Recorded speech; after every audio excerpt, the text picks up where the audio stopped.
Assalamualaikum warahmatullahi wabarakatuh. Selamat sore teman-teman semuanya. Saya Iva Askia dan selamat datang di ruang tengah persembahan dari cariustad.id. Sebuah platform yang menghadirkan ustadz maupun ustazah yang ramah dan kompeten di berbagai kegiatan keagamaan. Dimulai dari belajar Islam untuk anak hingga dewasa, khutbah Jumat, bimbingan mu'alaf sampai dengan kajian di kantor. Sejalan dengan semangat wasatiyah yang berada di tengah, cariustad.id senantiasa mengajak kita semua untuk berpikir kritis terhadap berbagai macam isu.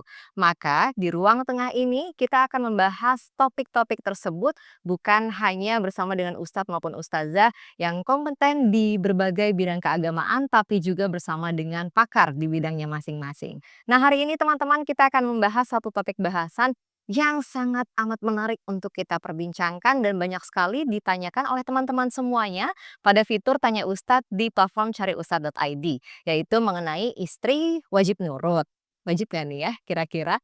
Dan untuk menjawab pertanyaan ini, kita sudah kehadiran narasumber kita yang sangat luar biasa pada sore hari ini. Beliau adalah dosen ilmu Al-Quran dan Tafsir di Perguruan Tinggi Ilmu Al-Quran atau Universitas PTIQ Jakarta, yaitu Ustazah Dr. Nur Rofiah Bil Uzum. Assalamualaikum warahmatullahi wabarakatuh. Waalaikumsalam.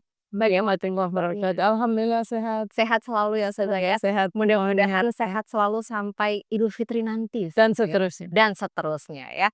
Oke Ustazah, kita hari ini akan membahas satu topik bahasan yang sebetulnya ini banyak sekali diperbincangkan oleh banyak orang. Ketika seseorang baru menikah, pesan pertama yang pasti akan disampaikan oleh orang tuanya adalah sebagai seorang anak perempuan, pesannya itu adalah jadi istri pokoknya kuncinya harus nurut sama suami, harus taat sama suami. Nah, mengenai hal ini, Ustazah, bagaimana pandangan Islam berkaitan dengan penempatan suami dalam rumah tangga dan apa posisi istri di dalam rumah tangga itu, Ustazah?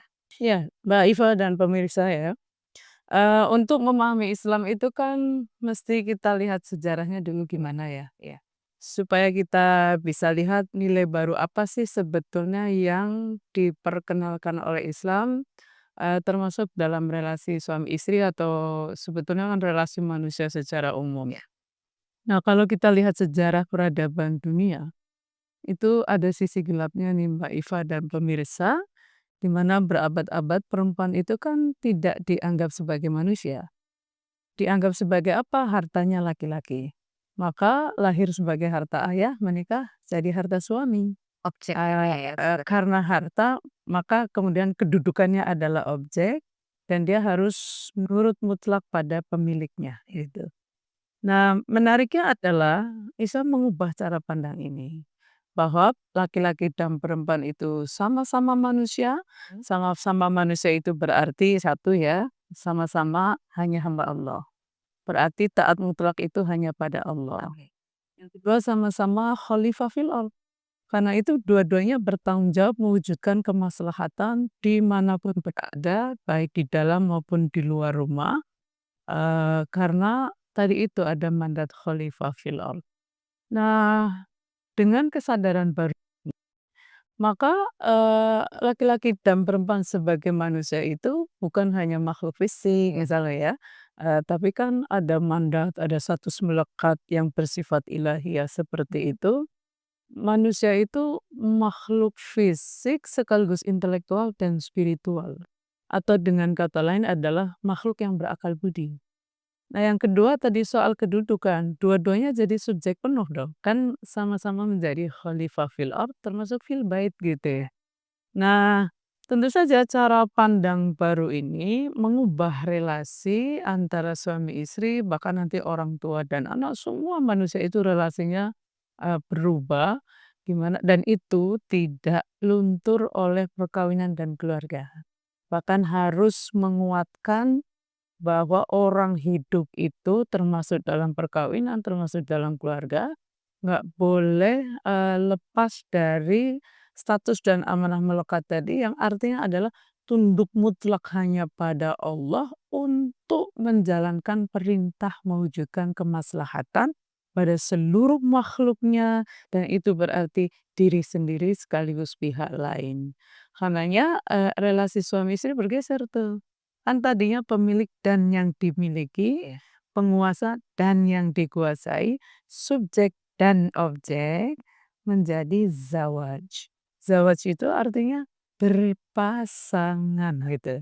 Berpasangan itu artinya sama-sama jadi subjek penuh. Subjek penuh dalam perkawinan keluarga dan dalam kehidupan itu artinya adalah sama-sama bertanggung jawab mewujudkan kemaslahatan sekaligus menikmatinya dan mencegah kemungkaran sekaligus dilindungi darinya.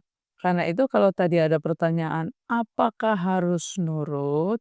Nurutnya atau apakah harus taat mutlak misalnya ya. Taat mutlaknya itu pada Allah. Dan taat mutlak pada Allah itu artinya semua ketaatan selain kepada Allah itu harus di bawah ketaatan pada Allah. La ta'ata li makhluqin fi ma'siyatil khaliq, innamat ta'atu fil ma'rufi. Nggak ada ketaatan pada sesama makhluk itu yang sampai melanggar apa yang dilarang oleh Allah.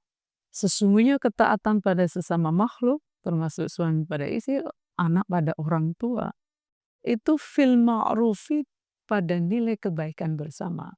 Karena nanti ada pergeseran yang sangat signifikan berkaitan dengan konsep ketaatan tadi.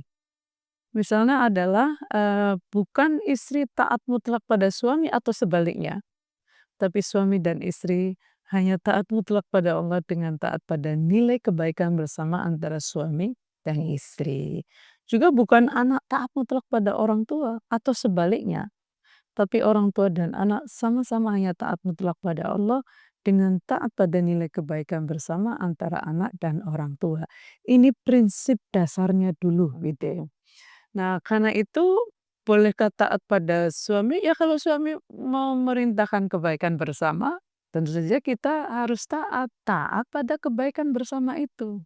Begitu juga sebaliknya misalnya istri punya gagasan yang itu untuk kebaikan bersama, ya mestinya semua tunduknya pada nilai gitu loh, bukan pada figur. Bukan manusianya Iya, ya. bukan figurnya.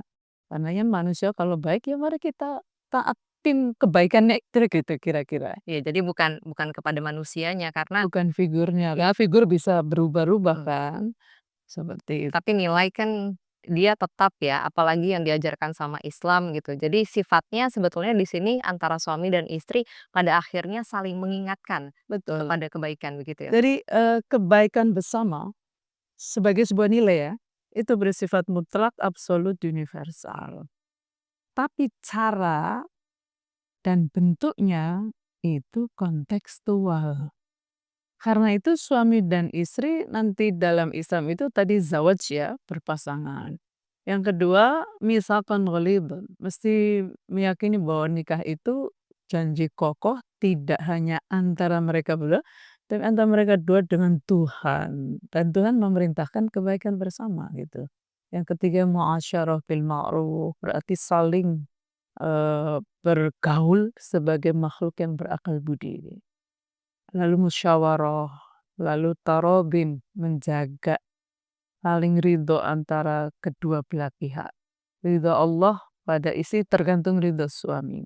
Tapi ridho Allah pada suami juga tergantung ridho istri. Dan ridho Allah pada suami istri itu hanya dalam kebaikan bersama lagi gitu. Nah itu makanya ada musyawarah karena bisa jadi sebuah bentuk kemaslahatan pada hari ini. Itu belum tentu kan menjadi baik Iya. juga hari besok. Hari ini duit lagi banyak, mungkin makan di luar sesuatu yang baik untuk semua pihak. Mungkin besok lagi seret, berarti makan di luar itu bukan sesuatu yang baik. Maka berakal budi itu kan terus berpikir mana yang terbaik di antara sekian pilihan yang ada dalam situasi yang dinamis sekali. Iya, Gitu. betul sekali. Jadi kembali lagi titik berat ketaatannya itu adalah ketaatan kepada kebaikan terhadap nilai dan juga tentunya nilai-nilai apa saja yang sudah diturunkan sama Allah Subhanahu wa taala ya untuk kembali ditaati oleh baik suami maupun pada istri gitu. Jadi nggak ada yang merasa menjadi tuan dan menjadi budak begitu ya Tidak ada. Ustazah? Tidak Tidak. ada sama sekali. Nah, berkaitan dengan hal ini Ustazah, bagaimana sebetulnya Islam mengatur pembagian porsi peran antara suami dan juga istri di dalam ketaatan ini? Ya, jadi, prinsipnya kan tadi itu kerjasama, terus kayak muasyarah bil ma'ruf, dan sebenarnya itu kan prinsip-prinsipnya ya. Sebagai subjek penuh dan manusia utuh itu yang menurut saya kadang-kadang hilang gitu. Atau itu mewarisi tradisi yang dulu itu. Makanya, sebenarnya berinteraksi dengan siapapun ya, tidak hanya suami istri, orang tua, anak, dengan siapapun termasuk kita ini, Iya. itu mesti, subjek penuh gitu. Mungkin saya harus berbuat baik, tapi juga saya harus berlakukan baik, begitu juga sebaliknya, dan tidak hanya makhluk fisik.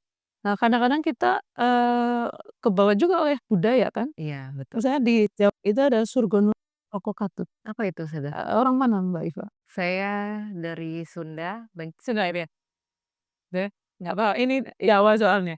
Surgonunut Roko Katut itu, surgonunut ke surga ikut, ke neraka terbawa. oh, Itu kan ketaatan mutlak tadi. iya iya. Nah, ini menarik untuk direfleksikan ya. Kalau diartikan secara literal itu kan surga, ya memang kita harus ikut gitu. Bahkan ngajak orang sebanyak Iya iya. tapi kalau ke neraka, ya enggak lah, gitu. Enggak, kita justru harus mencegah siapapun, diri sendiri, suami, dan orang tua, anak dari neraka. Tapi kalau mau diartikan setia dalam suka dan duka, ya itu untuk kedua belah pihak dong, Iya. harus setia dalam suka dan duka gitu. Jadi kadang-kadang kita mesti mewaspadai juga ya, nilai-nilai budaya yang itu mempengaruhi cara kita memahami Al-Quran. Misalnya dalam Al-Quran itu kan ada fassolihatu qanitatun. Istri yang solehah adalah istri yang taat, sebenarnya gitu aja. Iya. Lalu diasumsikan, taat pada suami. Nah, itu agak berbahaya kalau suaminya baik, pasti kan mengajak kebaikan. Gimana kalau suaminya nggak baik gitu? Nah, itu yang harus, diwaspadai. Dan ternyata kata qanitun itu tidak hanya untuk, dalam konteks suami istri ya, laki-laki juga dituntut untuk qanit. Innal muslimina wal muslimati wal mu'minina wal mu'minati wal qanitina wal qanitat. Nah, qanitina wal qanitat itu adalah taat pada Allah. Karena itu istri yang solehah adalah istri yang taat pada Allah gitu. Eee, Taat pada Allah, hafidhatul lil ghaibi bima hafidhallah, menjaga diri ketika suaminya tidak ada, karena yakin Allah menjaganya. Itu yang tadi mitsaqul ghalibah itu. Bagaimana dengan suami yang soleh? Kami mawon, sama saja. Adalah suami yang taat pada Allah dan menjaga diri ketika istrinya tidak ada. Karena yakin Allah itu menjaga dan mengawasinya.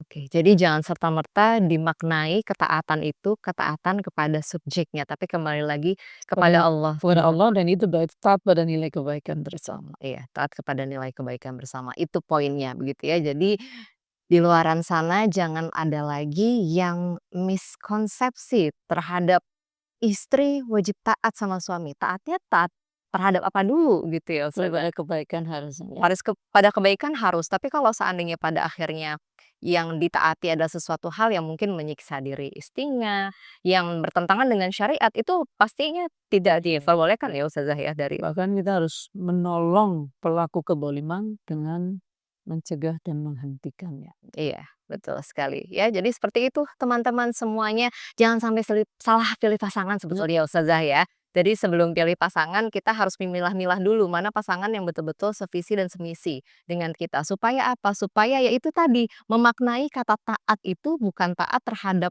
orangnya, tapi terhadap nilai kebaikan yang saling kita sebagai pasangan suami istri itu saling mengingatkan gitu ya Ustazah. Supaya apa? Supaya tujuan kita berumah tangga itu kan sebetulnya untuk menjalankan ibadah terpanjang dan juga nanti kita bisa langgeng menciptakan banyak sekali kebaikan, menciptakan keturunan dan juga nilai-nilai yang kita bawa di rumah tangga kita sampai ke akhiratnya nanti.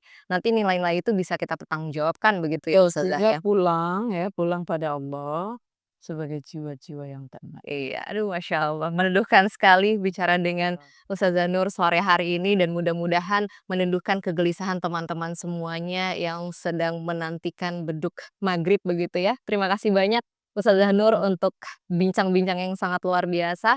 Dan teman-teman semuanya terima kasih juga, jangan lupa untuk terus pantengin YouTube-nya Cari Ustadz.id karena selain episode Ruang Tengah hari ini, akan lebih banyak lagi episode Ruang Tengah lainnya yang tidak kalah menariknya. Dan akhir kata saya Faskia pamit undur diri. Selamat sore, wassalamualaikum warahmatullahi wabarakatuh. Assalamualaikum warahmatullahi wabarakatuh.